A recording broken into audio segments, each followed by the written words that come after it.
If it's Friday, it must be Iowa and Ohio. For Mitt Romney, this is a relentless race from state to state, stage to stage, squeezing out every last vote with a new message underlining what a difference 4 years makes. He says President Obama stands for the status quo. He is the candidate of hope and change. If you're ready for that kind of change, if you want this to be a turning point in America's course, join Paul Ryan and me. Get your friends and family to do the same. And vote now for the kind of leadership that these times demand. And some Americans can vote now. The president has. After his own frantic 48-hour tour, he wound up in Chicago last night and took advantage of early voting. I can't tell you who I voted for.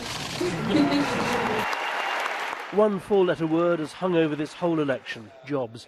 And millionaire Mitt is making the most of his business background. He's evolved from a clumsy candidate into a confident one with a big vision. This is his plan to revitalise America.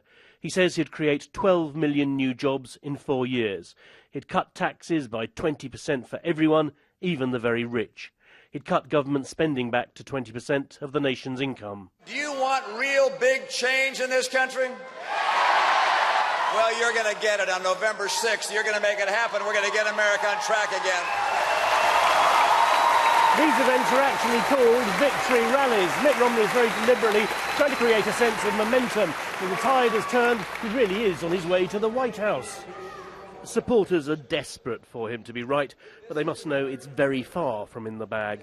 The polls are incredibly tight. He's fractionally behind here.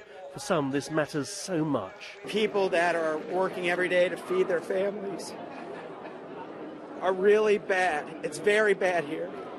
And we need a change now. And Mitt Romney's the man to do it. We cannot afford 4 more years of this. In a Cincinnati park, the veteran Democratic Senator Sherrod Brown is fighting for his political life, just like the president. Today's figures showing stronger growth are a relief. It's clear that the economy is going in the right direction. And my opponent and Governor Romney want to go back to more tax cuts for the rich and trickle-down economics. The unemployment rate in this state's dropped from over 10.5% to 7% now. Mitt Romney's claim is that America can do much better, and the promise of hope and change can work wonders in elections. Mark Modell, BBC News, Ohio.